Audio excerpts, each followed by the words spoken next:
수요예배 나오신 여러분들을 환영합니다. 오늘 4월 8일입니다. 오늘 수요예배 주님 앞에 드리겠습니다.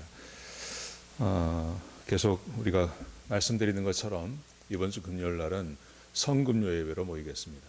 그래서 가정들마다 포도 주스 준비해 주시고 또 떡 준비해 주셔서 가정에서 성만찬 할 수 있도록 그렇게 협조해 주시기 바랍니다. 오늘 본문의 말씀은 빌레몬서 1장 1절부터 25절까지 말씀인데요. 제가 19절부터 22절까지 말씀만 제가 봉독해 드리겠습니다. 제가 읽겠습니다. 나 바울이 친필로 쓰노니 내가 갚으려니와 내가 이외에 내 자신이 내게 빚진 것은 내가 말하지 아니하노라. 오 형제여, 나로 주 안에서 너로 말미암아 기쁨을 얻게 하고 내 마음이 그리스도 안에서 평안하게 하라. 나는 내가 순종할 것을 확신함으로 내게 썼노니 내가 말한 것보다 더 행할 줄을 아노라. 오직 너는 나를 위하여 숙소를 마련하라. 너의 기도로 내가 너희에게 나아갈 수 있기를 바라노라. 아멘. 빌레몬서는 말씀드린 것처럼 사도 바울이 기록한 책입니다. 골로새서, 빌레몬서, 에베소서는 모두 사도 바울이 기록한 것이죠. 오늘 빌레몬서는 세 번째 시간인데요. 그동안 저희들이 함께 나눈 내용은 오네시모에 대한 말씀을 함께 나누었고, 그 다음에 빌레몬에 대한 이야기를 함께 나누었습니다. 빌레몬서는 세 사람이 주인공입니다. 오네시모, 그리고 빌레몬, 그리고 사도 바울입니다. 오네시모는 용서가 필요한 사람이었습니다. 그리고 빌레몬은 용서를 해 주어야 할 사람이었습니다. 오늘 세 번째 시간으로 용서를 중재하는, 어떻게 보면 그리스도인의 역할 중에 굉장히 중요한 역할이라고 생각하는 용서를 중재하는 역할을 사도 바울이 했습니다. 오늘 본문은 아주 짧은 본문이기 때문에 제가 한 절 한 절 읽어가면서 그렇게 오늘 사도 바울에 대해서 설명하도록 하겠습니다.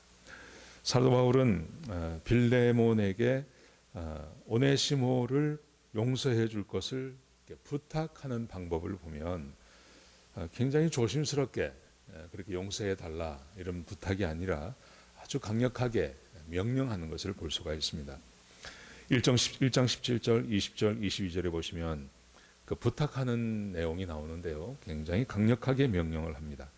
17절에 보시면 그러므로 내가 나를 동력자로 할진대 그를 영접하기를 내게 하듯 하고, 명령조입니다.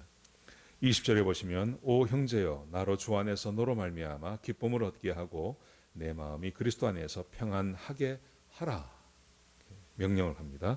22절에 보시면 오직 너는 나를 위하여 숙소를 마련하라. 너의 기도로 내가 너희에게 나아갈 수 있기를 바라노라. 사도 바울은 빌레몬에게 오네시모를 용서해 줄 것을 부탁을 하면서 굉장히 강력한 명령을 합니다. 왜 그렇게 했을까요? 그렇게 한 이유는 딱 한 가지입니다. 그것은 사도 바울이 고백하는 것처럼 복음 때문에 그렇습니다. 빌레몬이 복음을 아는 자이기 때문에 사도 바울은 용서하는 것을 부탁하는 것, 마치 하지 않아도 되는 것을 부탁하는 것이 아니라 마땅히 해야 하기 때문에 강한 명령조로 명령하고 있는 것입니다. 1장 8절에 보시면 사도 바울이 이렇게 빌레몬에 대해서 말합니다. 이러므로 내가 그리스도 안에서 아주 담대하게 내게 마땅한 말로 명할 수도 있으나, 그리스도 안이라는 말을 씁니다. 그리스도 안이라는 말을 쓰는 것은 복음 안에 있기 때문에 라는 의미입니다. 1장 4절에 보시면 내가 항상 내 하나님께 감사하고 기도할 때에 너를 말함은 주 예수와 및 모든 성도에 대한 내 사랑과 믿음이 있음을 들음이니, 사랑과 믿음이 있기 때문에. 사도 바울은 빌레몬이 복음 안에 있다는 것을 알고 있었습니다. 그래서 이렇게 명령할 수 있는 것입니다. 1장 10절에 보시면요. 이렇게 말합니다. 갇힌 중에서 낳은 아들 오네시모를 위하여 내게 간구하노라. 이렇게 명령한다. 이렇게 말씀하시는 거죠. 자, 복음 안에 있기 때문에 그렇다. 이렇게 처음에 먼저 명령을 이야기하고요. 그 다음 말씀해 보시면 이것이 이 빌레몬에게 유익이 되기 때문입니다. 자, 1장 11절에 보시면 그가 전에 내게 무익하였으나 이제는 나와 내게 유익함으로. 이제 빌레몬의 입장에서 오네시모를 받아들이는 것은 이게 손해 보는 게 아니고 또 어떤 굉장한 어떤 리스크를 안고 그를 받아들이는 게 아니라 이게 빌레몬에게 굉장한 유익이 된다는 것입니다. 어떻게 알 수 있냐 하면 자 보십시오. 1장 12절에 보시면 내게 그를 돌려보내노니 그는 내 신복이라. 내 신복이다. 오네시모가 바울의 신복이 되었습니다. 바울은 많은 사람이 따랐죠. 근데 아무나 그의 신복으로 삼지 않았습니다. 근데 이 오네시모를 이렇게 신복으로 삼는 걸 보면 적어도 바울이 이 오네시모를 굉장히 믿을 수 있다는 것입니다. 자, 그러면서 이렇게 말씀하십니다. 하나님이 그렇게 하셨다고 말합니다. 1장 15절에 보시면 아마 그가 잠시 떠나게 된 것은 너로 하여금 그를 영원히 두게 함이니라. 하나님이 또 그렇게 하셨다는 겁니다. 너에게 굉장한 유익을 주시기 위해서 하나님께서 우리에게 일어나는 모든 일은 잘못되는 일이 없지 않습니까? 항상 좋은 일로 가지 않습니까? 그런 것처럼 사도 바울이 이 오네시모를 집을 떠나게 한 것은 하나님의 역사 가운데 있었고 하나님의 인도하심 가운데 있었고 결국 그를 영원히 너와 함께 하기 위해서 너에게 유익을 주시기 위해서 하나님이 그렇게 하신다는 것입니다. 그러면서 16절에 보시면 사도 바울이 이런 말도 합니다. 자기에게 굉장히 유익한 사람이라고 말합니다. 자, 이후로는 종과 같이 대하지 아니하고 종 이상으로 곧 사랑받는 형제로 둘 자라. 내게 특별히 그러하거든 하물며 육신과 조안에서 상관된 내게랴. 사랑하는 형제로 그를 두라. 이 말의 의미는 사도 바울이 이 오네시모가 자기에게 얼마나 유익한 사람인지를 말하고 있는 것입니다. 그러니까 너에게 그렇게 유익한 사람이 될 거다. 이렇게 말씀하십니다. 여러분, 우리는 복음을 이야기하면서 우리는 복음을 항상 어떤 영적인 문제 그리고 먼 죽음 이후의 삶에 대해서만 우리는 생각을 합니다. 근데 지금 사도 바울이 이 오네시모를 빌레몬에게 이렇게 소개를 하면서 이게 영적인 문제이니까 네가 손해를 바라든지 아니면 먼 천국에 가서 너에게 얻을 상을 위해서 그를 힘들지만 받아들여라라고 설득하지 않습니다. 그게 아니라 이거는 굉장히 유익된 사람이다. 오네시모가 복음을 받아들임으로 전혀 다른 사람이 되었고 이전에는 너에게 해를 끼치는 사람이었지만 이제는 굉장히 유익한 사람, 나를 도와주고 내가 꼭 필요한 사람이 되었다고 그렇게 고백하고 있는 걸 보면 복음이라는 것은 실제로 우리 지금 내 삶에서 역사해서 나의 인격을 바꾸고 성격을 바꾸고 또 내 마음을 바꾸는 또 행실을 바꾸는 그런 것을 우리에게 요구하고 있다는 것을 기억하셨으면 좋겠습니다. 자, 그러면서 사도 바울이 이렇게 고백합니다. 17절에 보시면요. 그러므로 내가 나를 동력자로 할진대 그를 영접하기를 내게 하듯 하고 나를 대하듯이 형제를 뛰어넘어서 네가 나를 존경하고 사도 바울이 그렇게 말하죠. 빌레몬에게 너가 나를 존경하는 것처럼 그를 그렇게 존중하는 마음으로 그를 받아주라. 그렇게 말합니다. 그러면서 사도 바울이 아주 특별한 부탁을 합니다. 18절에 보시면요. 그가 만일 내게 불의를 하였거나 내게 빚진 것이 있으면 그것을 내 앞으로 계산하라. 사도 바울이 용서할 문제가 있다면 반드시 그에게 용서를 받아야 할 문제가 있다면 자기가 갚겠다. 그렇게 말합니다. 그러면서 19절에 보시면요. 특별한 부탁을 합니다. 나 바울이 친필로 쓰노니 내가 갚으려니와 내가 이외에 내 자신이 내게 빚진 것은 내가 말하지 아니하노라.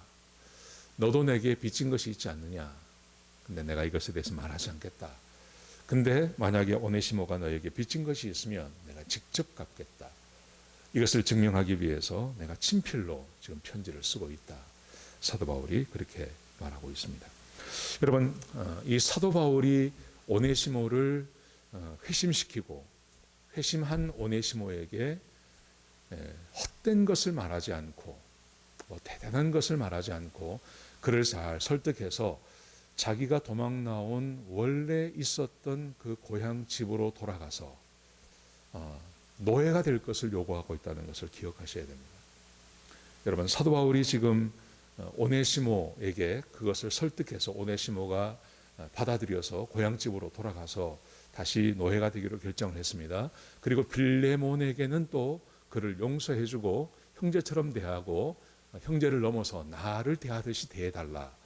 이 말을 이렇게 합쳐보면요, 이 사도 바울의 관심이 무엇인지를 볼 수 있습니다. 그것은 화해하고 서로 용서하고 받아주는 것에 관심이 있다는 것을 기억하셔야 됩니다.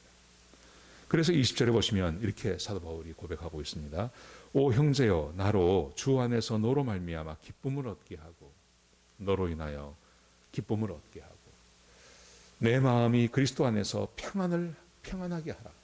사도 바울의 기쁨, 사도 바울의 평안, 그것은 두 형제 빌레몬과 오네시모가 서로 용서하고 용서를 받아주고 화합하는 것을 그는 기쁨으로 알고 그는 평안으로 받아들인다는 것입니다. 나는 내가 순종할 것을 확신하노니 함으로 내게 썼노니 내가 말한 것보다 더 행할 줄을 아노라. 사도 바울의 주된 관심, 복음 안에서 자기에게 복음을 들었던 빌레몬, 또 자기에게 복음을 듣고 거듭난 오네시모, 자기로 인하여서 거듭난 두 사람, 이 두 사람이 만나서 서로 화해하며 서로 용서하며 그 용서를 받아주고 또 빚을 갚고 하는 과정 안에서 사도 바울이 간절히 바랬던 것, 그것은 화평하며 서로 하나가 되는 것. 사도 바울은 이것을 기대하고 있다는 것입니다. 우리는 지금 요즘 우리 세상이 그렇습니다. 거듭나고 하나님을 만나고 하면 우리는 그것을 자꾸 이렇게 외부적으로만 이렇게 생각하려고 합니다. 제가 늘 말하는 거지만 어디 가서 무슨 사역을 하고 어떤 일을 하고 세상을 바꾸고 자꾸 이렇게 나가다 보니까 저는 실제로 복음의 그 핵심을 놓친다고 생각합니다. 여러분, 복음의 핵심, 그것은 하나님을 사랑하고 이웃을 사랑하는 것입니다. 내가 어떤 일을 하는 게 아닙니다. 하나님을 사랑하는 것이 하나님의 일을 하는 것, 그렇게 생각을 합니다. 근데 하나님의 일이라는 것이 사실은 다른 사람을 사랑하고 용서해주고 용서를 받아주는 것, 그것이라는 것을 기억하셔야 됩니다.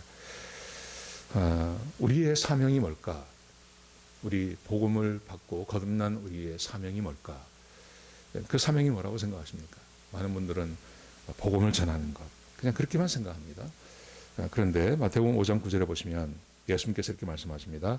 화평하게 하는 자는 복이 있나니 그들이 하나님의 아들이라 일컬음을 받을 것이며, 예수님께서 말씀하셨습니다. 화평하게 하는 자는 복이 있나니 그들이 하나님의 아들이라 일컬음을 받을 것이다. 지금 한국에서 문제가 되고 있는, 지금은 사회적으로 문제가 되고 있었지만 그 이전에 거의 한 10년, 20년 사회, 교회를 아주 망가뜨리는데 아주 많은 일을 했던 그 신천지를 생각해 보십시오. 신천지의 특징은 딱 한 가지입니다. 거기는 화평을 깨는 겁니다. 신천지에 들어가면 부부가 이혼을 합니다. 신천지에 젊은 청년이 들어가면 부모를 버리고 집을 떠납니다. 신천지가 교회에 들어오면 교회가 깨집니다. 그러면서 자기들은 구원받은 하나님 백성이라고 그렇게 믿고 있습니다. 여러분, 화평케 하는 자는 복이 있다. 그들이 하나님의 아들이라 일컬음을 받겠다고 말했는데, 이단의 특징은 그렇지 않습니다. 언제나 한국 안에 있었던 모든 이단을 다 생각해 보십시오. 그 이단의 특징은 항상 분리시키고 싸움을 일으키고 또 가정을 깨고 하는 일에 다 쓰임을 받았습니다. 구원파가 그랬고요, 통일교가 그랬고요, 그리고 신천지가 그랬고요. 사탄이 함께 하기 때문에 거기는 언제나 분리가 있고 다툼이 있고 싸움이 있고 화평이 깨어지는 곳입니다. 그런데 하나님의 백성들은 그렇지 않습니다. 하나님의 백성들은 화평합니다. 하나가 되는 것에 최선을 다하는 것입니다. 그리고 그리스도인의 사명이라는 것은 서로 원수가 된 사람들이 서로 용서하고 화해하는 존재가 되게 하는 것, 그게 우리 그리스도인입니다. 우리 현대인들의 유형을 보면 크게 두 가지라고 생각합니다. 요즘 현대인들은 다른 사람에 대해서 관심이 없습니다. 관여하려고 하지 않습니다. 그래서 다른 사람이 어떻게 살든지 나는 별로 관심을 갖지 않는 이런 유형이 있고, 또 한 유형을 보면 관계가 깨어지게 만듭니다. 내 편을 만들기 위해서 다른 사람을 이간질시키고 관계를 깨게 만들고 하는 일을 합니다. 다른 사람에 대해서 관심을 갖지 않는 것도 문제입니다. 그런데 더 큰 문제는 좋은 관계를 깨어버리는 겁니다. 그 사이에 들어가서 자기 편으로만 사람을 만들기 위해서 관계를 깨고 거짓말을 하고 하는 그런 일들이 우리 현대인들 가운데 사실은 굉장히 많습니다. 그런데 예수님께서 오셔서 우리에게 보여주신 그것은 하나님과 원수되었던 우리들을 그리스도께서 중재자가 되셔서 화평케 하셨습니다. 사도 바울은 지금 그 예수님의 모본을 따라서 가는 것입니다. 그래서 두 원수되었던 빌레몬과 오네시모, 이 사람들 사이에 서서 서로 화평하게 하는 일을 하고 있는 것입니다. 그게 거듭난 사람의 특징입니다. 사랑하신 성도 여러분, 우리 교회도 마찬가지입니다. 참된 그리스도인의 사명, 그게 뭐라고 생각하세요? 화평케 하는 것입니다. 원수된 두 사람이 화평하게 지내게 하는 것입니다. 다른 사람에 대해서 다른 사람의 서로 화평케 하는 것입니다. 나로 인하여서 다른 사람이 서로 관계를 맺고 하나가 되게 하는 것입니다.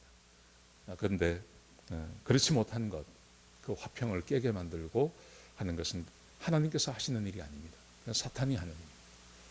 오늘 사도 바울이 두 원수되었던 두 사람, 빌레몬과 오네시모, 이 두 사람을 화평케 하는 일에 쓰임 받았던 이 종, 하나님의 사람, 이 사람을 기억하시면서 우리 그리스도인의 사명이 무엇인지를 깊이 생각해 보시는 그런 한 주가 되시기를 주의 이름으로 축복합니다. 오늘 빌레몬서를 함께 봤는데요. 오네시모에게 구원이 필요했고 빌레몬에게 용서가 필요했고, 그런데 두 사람만 있어서는 화평이 안 되죠. 거기에 사도 바울이라고 하는 사람이 있어서 두 사람을 화평하게 만들고 화목하게 만들고 용서하고 용서받는 관계를 만들어주는 것, 그게 그리스도인의 삶의 완성이라고 믿습니다. 이런 은혜가 저와 여러분의 삶 가운데 있기를 축복합니다. 기도하시겠습니다. 하나님, 오늘 빌레몬서를 함께 보았습니다. 사도 바울이 두 사람 사이에서 화평하게 하고 두 사람이 서로 용서하며 용서받게 하는 것을 최우선의 삶의 가치로 두고 그가 빌레몬을 설득하고 또 오네시모를 설득하는 것을 보았습니다. 아버지 하나님, 우리도 이런 삶 살게 하여 주옵소서. 그리스도께서 하나님과 우리 사이를 화평케 한 것처럼 우리도 사람과 사람 사이를, 하나님과 사람 사이를 화평케 하는 주의 종들이 될 수 있도록 축복하여 주옵소서. 하나님께서 함께 해주시며 특별히 고난주간을 지나갈 때 그리스도의 고난의 이유를 생각하며 하나님께서 우리에게 부어주신 그 은혜도 생각하며 감사하며 지내는 복된 한 주가 될 수 있도록 역사하여 주옵소서. 주님 감사합니다. 이 모든 말씀을 예수님의 귀하신 이름으로 간절히 축복하며 기도드렸습니다. 아멘.